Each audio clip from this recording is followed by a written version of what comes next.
నమస్తే welcome to our channel. శాసన మండలిలో గత 3 రోజులుగా కూడా కార్యకలాపాలన్నింటినీ కూడా స్తంభింపజేసేలాగా ఓన్లీ ఇందాపూర్ డైరీ సంస్థ గురించి, హెరిటేజ్ డైరీ సంస్థ గురించే విపక్ష నేత అయినటువంటి బొత్స సత్యనారాయణ గారు మాట్లాడుతున్నారు. మరి నిరాధారణ ఆరోపణలు చేసినట్లయితే మేము లీగల్గా ప్రొసీడ్ అవుతామంటూ హెరిటేజ్ కూడా ఇప్పటికే బొత్సకు నోటీసులు ఇచ్చింది. మరి లీగల్గా ప్రొసీడ్ అయితే ఎటువంటి చర్యలు తీసుకోవచ్చు తెలుసుకునే ప్రయత్నం చేద్దాం. దీన్ని విశ్లేషించేందుకు మనతో పాటుగా ఉన్నారు ఏపీ అడ్వకేట్ అలాగే పొలిటికల్ అనలిస్ట్ శివప్రసాద్ గారు. నమస్తే సార్.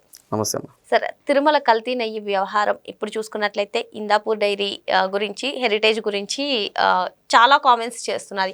ఏంటి అసలు హెరిటేజ్ని లాగడం ఏంటి, మరి హెరిటేజ్ లీగల్ నోటీసులో బొత్స గారికి ఇవ్వడం ఏంటి, అసలు ఈ తిరుమల కల్తీ నెయ్యి వ్యవహారం ఈ సంస్థలకు రావడం ఎలా చూడాలంటారు? యాజ్ ఏ అడ్వకేట్గా ఇప్పుడు హెరిటేజ్ లీగల్ నోటీసులు ఇచ్చింది, ఒకవేళ బొత్స గారు క్షమాపణలు చెప్పకపోతే ఎటువంటి యాక్షన్స్ ఆయన పైన తీసుకోవచ్చు అంటారు? అడ్వకేట్గా చెప్పాలంటే అమ్మా, ఇప్పుడు ఏదైతే నిందలు వేశారో శాసన మండలిలో చెప్తున్నారు కదా, మీరు ఏదో ఇంత అమ్మేశారు, నెయ్యి మీరే అమ్మిచ్చేశారు అని చెప్తున్నారు. కాబట్టి హెరిటేజ్ సంస్థ ఒక పేరు ప్రఖ్యాతులు ఉన్న సంస్థ కాబట్టి వాళ్ళ రిప్యుటేషన్ దెబ్బతింటుంది. కాబట్టి అందుకే ఆ మేనేజ్మెంట్ ఏదైతే ఉందో వాళ్ళకి అతనికి నోటీస్ ఇచ్చారు.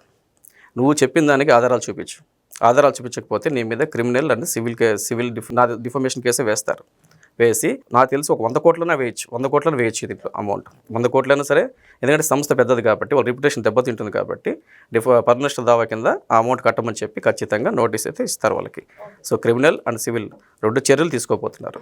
ఖచ్చితంగా ఇప్పుడు బొత్స సత్యనారాయణ జగన్మోహన్ రెడ్డి గారు 2 ఖచ్చితంగా ప్రూవ్ చేయాలి.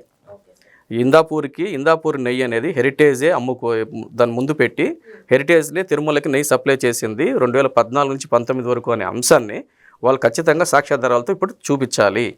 చూపించకపోతే ఖచ్చితంగా కోర్టుకు లాగి వాళ్ళ చర్మం ఒలుస్తారు ఖచ్చితంగా. అంటే ఇప్పుడు సుప్రీంకోర్టు ఆదేశాల మేరకు ఏర్పాటు చేసినటువంటి సిబిఐ సిట్ 2019 నుంచి 2024 వరకు అడల్టరేట్ అయ్యింది అని చెప్పి ఛార్జ్ షీట్ దాఖలు చేసింది సార్.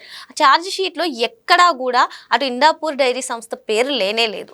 అంటే ఇప్పుడు వీళ్ళు ఏదైతే చెప్తున్నారో ఆ చెప్పడం వెనక రాజకీయ లబ్ధి పొందాలనే తపన తప్పిస్తే ఇంకా ఏం లేదన్నట్టుగా చాలామంది చెప్తున్నారు. ఈ వ్యవహారంలోకి ఇందాపూర్ డైరీ సంస్థను కానివ్వండి, హెరిటేజ్ సంస్థను కానివ్వండి తీసుకురావడం ఎంతవరకు కరెక్ట్? ఈ విషయంలో లబ్ధి ఏమో కానీ తెలియదు, కానీ అంటుకున్న బుడదని కడుక్కోవడానికి, చేసిన పాపాన్ని కడుక్కోవడానికి జగన్మోహన్ రెడ్డి నానా బాధలు పడతా ఉన్నాడు. ఇందులో డౌట్ లేదు. ఎప్పుడైతే లడ్డూ స్కామ్ జరిగిందో సొంత వాళ్ళ బాబాయే క్లియర్గా కన్ఫెషన్ ఇచ్చాడు, అవును కల్తీ జరిగిందని చెప్పేసి. దొరికిపోయాడు. దాని నుంచి బయటపడాలి. ఏం చేయాలి ఇప్పుడు బయటపడాలంటే? ఏది దొరికితే అది. ఫస్ట్ ఏమన్నారు, 4 ట్యాంకర్లు వచ్చాయి, మీ హయాంలో వచ్చాయి, సో కాబట్టి మీరే చేశారన్నారు. ఇప్పుడు ఆ 4 ట్యాంకులు ఎప్పుడు వచ్చాయి? మే 2024లో వచ్చాయి. అప్పుడు ఎవరు? జగన్మోహన్ రెడ్డి ఆపద్ధర్మ ముఖ్యమంత్రిగా ఉన్నాడు. ఎన్నికల కమిషన్ చేతిలో ఉంది అది. అప్పుడు రూలింగ్ అప్పుడు ఉందన్నమాట. అప్పుడు తెచ్చుకున్నాడు. అప్పుడు ఆ 4 ట్యాంకర్లు వచ్చాయి. తర్వాత జూన్లో బాబు గారు ప్రమాణ స్వీకారం చేసిన తర్వాత వాటి నుంచి శాంపిల్కి పంపించారు. అక్కడ క్లారిటీగా వాళ్ళని తెలిసిపోతుంది. అలాగే ఏదైతే బోలేనాథ్ ఏదో అంటున్నారు కదా, ఇది 2000 బోలే బాబు అంటున్నారు కదా, ఇది 2012 నుంచే ఉంది. 2012 నుంచే హర్ష అని చెప్పి కైండ్ ఆఫ్ నేమ్తో ఉంది. అది 2021కి బోలే హర్షతో మిల్క్ ప్రోడక్ట్ అని పేరు మార్చుకొని దానికి కాంట్రాక్ట్ కట్టబెట్టింది కూడా జగన్మోహన్ రెడ్డి. 2021లో 2021 అంటే జగన్మోహన్ రెడ్డి ఉన్నాడు. అక్కడ ఒక క్లారిటీ ఉంది. తర్వాత ప్రతి భక్తుడు కూడా ఏదైతే 2019 నుంచి 2024 మధ్యలో టీటీడీలో జరిగిన ఆ లడ్డు ప్రసాదం కానీ భక్తుల్ని హింస పెట్టిన విధానము ప్రతి ఒక్కరు కూడా ఎక్స్పీరియన్స్ చేశారు. ప్రతి ఒక్క నరకం అనిపించారు. ప్రతి ఒక్కరు కూడా లడ్డూలో ఏదో నాణ్యత లోపిస్తుందని చెప్పి కూడా చెప్పడం కూడా జరిగింది. అది మనం చూసాం. అక్కడ దొరికిపోయారు. అన్నీ దొరికిపోయారు కదా, ఇంకేం చేయాలి? సో ఏది దొరుకుతుందా చెప్పి వెయిట్ చేసినప్పుడు హెరిటేజ్లోనే ఏదైతే హెరిటేజ్ సంస్థ ఏదో ఉందో అందులో వెబ్సైట్లో వాళ్ళ 16 ఉన్నాయన్నమాట. వాళ్ళకి రీమ్యానుఫ్యాక్చరింగ్కి సంబంధించింది. వాళ్ళతో రీమ్యానుఫ్యాక్చరింగ్ ఏంటంటే ఒక 6 కంపెనీలతో చేస్తూ ఉన్నారు వాళ్ళు. అందులో ఇందాపూర్ ఒకటి. ఇందాపూర్ నుంచి వీళ్ళు పన్నీరు, చీజు, తర్వాత మిల్క్ ప్రోడక్ట్స్ కొన్ని తీసుకొని హెరిటేజ్ లేబుల్ వేసుకొని వీళ్ళు బిజినెస్ చేస్తున్నారు. ఇది ఎప్పటి నుంచో జరుగుతుంది. దాన్ని ఏదో వీళ్ళు కనిపెట్టినట్టు ఇందాపూర్కు ముందు పెట్టి నెయ్యి మీరే సప్లై చేశారని చెప్పేసి కొత్త కథ అల్లి ఎలాగైనా ఆ బుడద నుంచి టీడీపీకి పొయ్యాలని చెప్పేసి విశ్వ ప్రయత్నాలు చేస్తూ ఉన్నాడు జగన్మోహన్ రెడ్డి. అసలు ఇండాపూర్ డైరీ సంస్థ హెరిటేజ్ కన్నా పెద్దది. సో మరి అప్పుడు హెరిటేజ్కి బినామీ ఇండాపూర్ సంస్థ ఏ విధంగా అవుతుంది? అది జగన్మోహన్ రెడ్డి హయాలు వాళ్ళ వైసీపీ వాళ్ళ దృష్టిలో అవుతుంది అనమాట. వాళ్ళ దృష్టిలో అవుద్ది. ఇప్పుడు దాన్ని ఇన్కమ్ కూడా ఎక్కువ, అది దానికి దాని టర్న్ ఓవర్ ఎక్కువ, దానికి గ్రోత్ కూడా ఎక్కువ, దాని పెద్దది. అది దాని కింద అది బ్రిటానియాకి తర్వాత పతాంజలికి వాళ్ళకి కూడా సప్లై చేస్తుంది. అది ఒక హెరిటేజ్కే కాదు. కానీ హెరిటేజ్ ఒక పేరు ఉంది కాబట్టి దాన్ని పట్టుకొని నాన్న యాగి చేస్తూ ఉన్నారు. ఇప్పుడు నిన్న శాసన మండలిలో కూడా ఒక ఎవిడెన్స్ చూపించాలి కదా. నువ్వు చర్చికి వాయిదా తీర్మానం ఇచ్చి నువ్వు చర్చి పెట్టు అంటే ఎలా పెడతారు? ఒక స్పీకర్ గారు ఏదైనా నువ్వు ఒక ఎవిడెన్స్ తీసుకొని వచ్చి పెట్టి అప్పుడు నువ్వు చర్చ అడగాలి. కనీసం ఒక సోర్స్ చూపించాలి నువ్వు, అప్పుడు మాత్రం చర్చికి అలౌ చేస్తారు. ఇప్పుడు నువ్వు చర్చికి అలౌ చేయలేదు కాబట్టి వాయిదా తీర్మానం భయపడిపోయి మీరు తప్పు చేశారని చెప్పేసి ఈ విధంగా కవర్ చేసుకొని ప్రజలను పెట్టే ప్రయత్నం చేస్తూ ఉన్నారు. సార్ ఇప్పుడు చంద్రబాబు గారు కుటుంబ సంస్థ కాబట్టి హెరిటేజ్ పైన ఇటువంటి కామెంట్స్ చేస్తున్నారని అందరూ చెప్తున్నారు.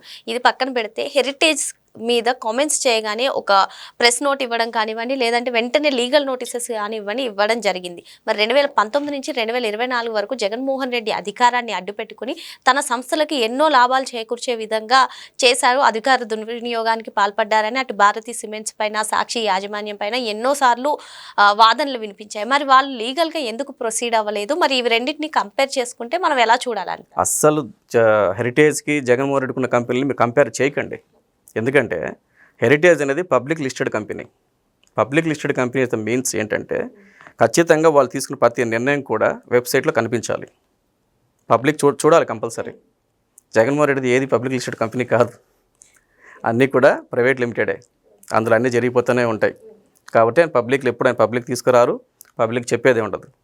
కాబట్టి దాని గురించి ఎంత తక్కువ మాట్లాడితే అంత మంచిది. మనం ఆల్రెడీ ఈడీ, సిబిఐ వాళ్ళు అదే పనిలో ఉన్నారు.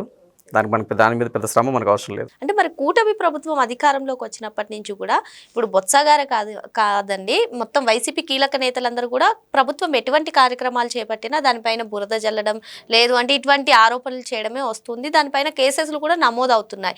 మరి ఎందులో చూసుకున్నా సరే సత్ఫలితాలు రావట్లేదు. మరి రాష్ట్ర అభివృద్ధి ముఖ్యం కదా, మరి అభివృద్ధికి అడ్డుపడే విధంగా వీళ్ళు ఇలా చేస్తున్నారు. మరి న్యాయస్థానాలు సుమోటోగా తీసుకుని ఎటువంటి చర్యలు చేయరా అంటున్నారు. మరి అడ్వకేట్గా మీరేం చెప్తారు ఈ అంశం? ఇలాంటి పాలనా పరంగా విషయాల్లో కోర్ట్స్ అనేది ఇప్పుడు అంత పూర్తిగా ఇన్వాల్వ్ అవ్వవు. ఏదన్నా పబ్లిక్ లిటిగేషన్ సంబంధించిన విషయాలు అయితేనే సుమోటోగా తీసుకుంటారు. ఇప్పుడు జగన్మోహన్ రెడ్డి ఏదో హెరిటేజ్ లింక్ ఉందని చెప్పి ఒక బుడద పూస్తే దాన్ని కోర్టులో వచ్చి న్యాయస్థానంలో వచ్చి తీసుకొని మాట్లాడితే అనేది అది జరగదు.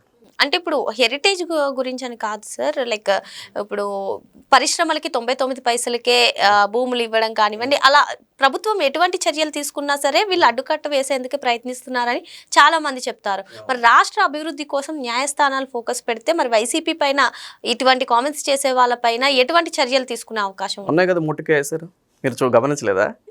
99 పైసలకి ఎందుకు ఇస్తున్నారు, భూములు కంటపెడతారని చెప్పి జడా సేవ అని చెప్పి టై చేసుకొని ఎప్పుడు కూర్చో ఉంటాడు ఆయన ఏదో జడ్జి అంటే ఆయన ఎట్టయ్యో నాకు తెలియదు. కానీ ఆయన వెళ్ళి కోర్టుకు వెళ్ళాడు.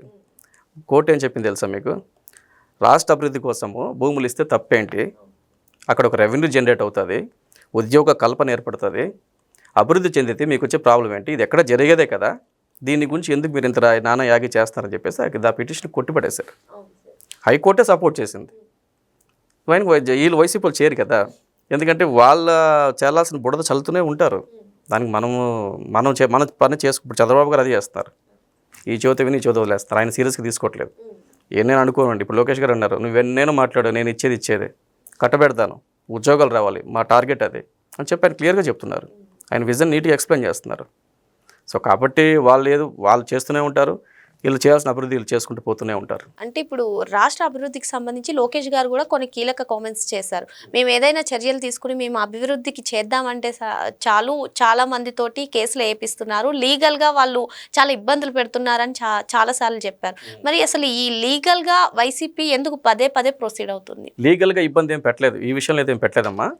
లీగల్గా పెట్టలేదు. కానీ అంటే డిఎస్సి వ్యవహారంలో చూసుకున్నట్లయితే కేసులు వేయించారని చెప్పి ఆ కేసులు వేయించారు. కానీ ఉగాదికి ఇంకో డిఎస్సి వదులుతున్నారు కదా. మొన్న లాస్ట్ ఇయర్లో 16,000 పోస్టులు భర్తీ చేశారు కదా. ఇప్పుడు ఒక 3,500 పోస్టులకి నోటిఫికేషన్ ఇస్తూ ఉన్నారు. జరుగుతుందమ్మా. వాళ్ళు ఏడుపులు అలాగే వినిపిస్తూనే ఉంటాయి. జగన్మోహన్ రెడ్డి లీగల్గా చేసేది ఏం లేదు. తన హయాంలో కూడా పేరుకి జగన్మోహన్ రెడ్డి సీఎం అయినా కూడా తన ప్రతి జీవోని కూడా కోర్టు ద్వారా ఆ అక్రమ జీవోని కోర్టు ద్వారా ఆపిచ్చి రూల్ చేసింది చంద్రబాబు గారే. ఎన్ని ముట్టుకలు తిన్నాడు మీకు తెలుసా? జగన్మోహన్ రెడ్డి సీఎంగా ఉన్న టైంలో ఆ 5 ఇయర్స్లో ప్రతి జీవో కూడా కోర్టు ద్వారా ఆపిచ్చాం మేము. చంద్రబాబు గారు ఆపిచ్చి అడ్డుకున్నారు వాళ్ళ దోపిడీని.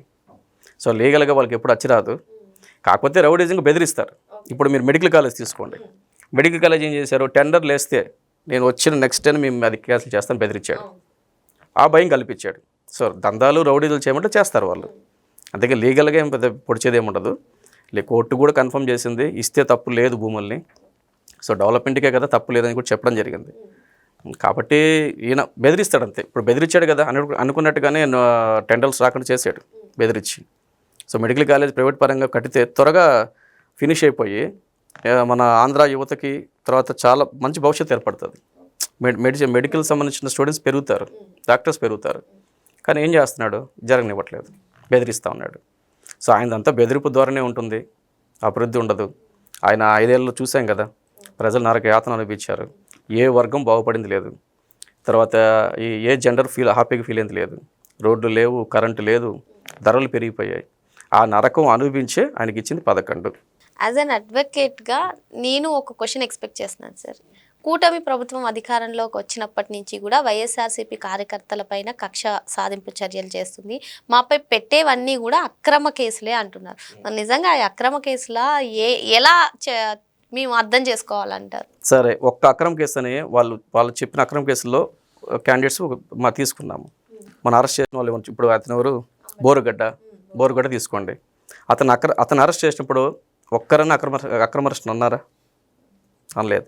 అతని నోటి దురుసెంతో చూసాము. తర్వాత పోసాని చూసారు కదా ఎలా మాట్లాడాడు. సో నోటి దోల ఎవరు ఉండి సమాజం తలదించుకునేలా ప్రవర్తించారో వాళ్ళపైన మాత్రమే యాక్షన్ తీసుకోవడం జరిగింది. ఎవరిని కూడా, మంచి వాళ్ళని కానీ ఎవరిని కూడా కక్షపూరితంగా ఎవరి మీద యాక్షన్ తీసుకోలేదు. సో కాబట్టి వాళ్ళు ఏదో అన్నారు కానీ కక్షపూరితంగా ఎటువంటి నిర్ణయం తీసుకోలేదు. రప్ప అని చెప్పి వాళ్ళు ఇప్పుడు నుంచే స్టార్ట్ చేశారు. వాళ్ళు ఇప్పటి నుంచి ఏదో పొడి చేస్తామని చెప్పేసి ఆల్రెడీ వాళ్ళ రూలింగ్లో కూడా చాలా ఇబ్బంది పెట్టారు. అతను ఎవరో సైకిల్ తీసుకొని తెలుగుదేశం పార్టీ కార్యకర్త యాత్ర చేసుకుంటూ వెళ్తుంటే పెద్దిరెడ్డి రామచంద్రారెడ్డి అనుచరుడు ఆ జెండా పీకిచ్చి, క్యాప్ పీపించి, బట్టలు ఇప్పించి అతను రోడ్డు పైన మాత్రం కొట్టారు. జస్ట్ పసుపు జెండా కనిపిస్తే కొట్టారు. వాళ్ళ తర్వాత ఎందుకండి ఇప్పుడు ఆయన ఎంపీ రఘురామకృష్ణరాజుని కొట్టారు. పోలీసులు ఒక రౌడీలు లాగా ముసుగులు కట్టుకొని కొట్టారు. అతను చేయని దారుణం ఏముంది? మళ్ళీ ఇప్పుడు కొత్తగా రప్పని చేయడానికి ఆల్రెడీ రప్పలు చేశారు. వాటి తట్టుకొని నిలబడ్డారు తెలుగుదేశం కార్యకర్తలు కానీ నాయకులు కానీ నిలబడుతున్నారు కూడా. ఓకే సార్, అంటే ఇప్పుడు ఈ హెరిటేజ్ ఏదైతే లీగల్ నోటీసులు ఇచ్చిందో అందులో బొత్స సత్యనారాయణకి ఇచ్చింది, అలాగే సాక్షిలో ప్రచురించారని కూడా ఇన్వాల్వ్ చేశారు. మరి ఇప్పుడు సాక్షికి చూసుకున్నట్లయితే ఇప్పుడు హెరిటేజ్ నోటీసులు ఇవ్వడమే కాకుండా చాలాసార్లు ఈ నోటీసులు ఇవ్వడం జరిగింది. సాక్షి పైన చర్యలు తీసుకోవట్లేదు అనే వాదన కూడా వినిపిస్తుంది. అసలు సాక్షిని తీసుకున్నట్లయితే దీనిపైన ఎన్ని కేసులు ఉండవచ్చు? సాక్షి మీద అయితే చాలానే ఉండాలి. ఎందుకంటే నిద్ర లేచినప్పటి నుంచి అది ఎవరో ఒక మీద బురద చల్లుతూనే ఉంటుంది కాబట్టి దానిపై చాలామంది డిఫమేషన్ కేసులు వేస్తూనే ఉన్నారు, చాలా ఉన్నాయన్నమాట. కానీ డిఫమేషన్ కేసులు ఏంటంటే అంత సీరియస్ ఎఫెన్స్ ఉన్న కేసు కాదు అది. సో నష్టపరిహారం కింద లేదా కమ్యూనిటీ సర్వీస్ చేయించడం కానీ ఇలాంటివి అంతవరకు పనిష్మెంట్గా ఉంటుందన్నమాట. అంటే ఇప్పుడు డిఫమేషన్ కేసు సంబంధించి ఎంతో కొంత, అంటే ఇప్పుడు 10 crores కానివ్వండి, 100 crores కానివ్వండి వేస్తారు కదా, ఎంత టైం పీరియడ్ పడుతుందా డిఫమేషన్ కేసులో వీళ్ళు ఇవ్వడానికి కానివ్వండి? అంటే వీళ్ళపై సాక్షి పైన చాలా కేసులు వచ్చాయి కదా, ఈవెన్ లోకేష్ గారు కూడా చిన్నబాబుకి స్నాక్స్ గురించి వేశారు, దానికి కూడా ఇంకా వాయిదాలు జరుగుతూనే ఉంటుంది. టైం పీరియడ్ ఎంత ఉంటుంది? ఈ జ్యుడిషియల్ సిస్టంలో టైం పీరియడ్ చెప్పలేమమ్మా, ఖచ్చితంగా చెప్పలేం. ఎందుకంటే కేసులు పెండింగ్ మీద డిపెండ్ అయి ఉంటుంది. ఇప్పుడు జగన్మోహన్ రెడ్డి కేసు తీసుకోండి, ఎప్పుడు నడుస్తూ ఉంది. కరెక్ట్గా అంతా హియరింగ్ విని ఛార్జ్షీట్లు పరిశీలించి కరెక్ట్గా ఇంకా ఆర్డర్ ఇంకా జడ్జిమెంట్ ఇస్తారు జడ్జి గారు అన్న టైంలో ఆ జడ్జి గారు ట్రాన్స్ఫర్ అయిపోతారు, బెంచ్ మారిపోతుంది. మారిపోయిన వెంటనే మళ్ళీ ఫస్ట్ నుంచి కొత్తగా వచ్చిన జడ్జి మళ్ళీ స్టార్ట్ చేయాలి, మళ్ళీ ఫస్ట్ నుంచి ఆయన స్టడీ చేయాలి ఫస్ట్. సో ఆ పర్పస్లో కొన్ని డిలే అవుతూనే ఉంటాయి. దానితోడు ఏంటంటే ఇంకా సాక్షి తరపున లీగల్ టీం ఉంటుంది కదా, వాళ్ళు కూడా లాయర్స్ ఉంటారు, కావాలని దాన్ని కూడా సాగదీయడానికి, తర్వాత ఆబ్సెంట్ హాజరు కాకపోవడము, హెల్త్ బాగాలేదు ఇలా లాగడానికి ఎంత కుదిరితే అంత లాగడానికి ట్రై చేస్తూనే ఉంటారు. సో అది సాగుతుంది కాబట్టి డిఫమేషన్ కేసుకు అలా వెళ్ళిపోతూ ఉంటాయి అన్నమాట. కానీ ప్రజలు నమ్మించడం వాళ్ళ ఉద్దేశం ఏంటంటే ప్రజలను ఎలాగైనా మోసం చేసి ఒప్పించాలి, ఓటు దండుకోవాలి అంతే. డిఫర్ అంటే మరి ఇటువంటి ఫాల్స్ అలిగేషన్స్ చేసినంత మాత్రాన ప్రజలను నమ్మే పరిస్థితుల్లో ఉన్నారంటారు. ప్రజలు నమ్మే పరిస్థితి ప్రస్తుతానికి అయితే లేదు. మరి జగన్మోహన్ రెడ్డిని నమ్మే పరిస్థితి లేదు ప్రజల్లో ప్రస్తుతానికి. అతని బాధ అంతా ఏంటంటే అతనుకున్న ఓట్ బ్యాంకింగ్ కాపాడుకోవాలి. ఆ 40% నెక్స్ట్ మేమే వస్తాం అని చెప్పి ఆ నాయకులను కాపాడుకోవాలి, ఆ కార్యకర్తలను కాపాడుకోవాలి. ప్రస్తుతానికి అతని టార్గెట్ అది. గెలుపు తర్వాత చూద్దాం. అది అని కథ. మరో అంశంతో మళ్ళీ కలుద్దాం. Thank you sir. నమస్తే.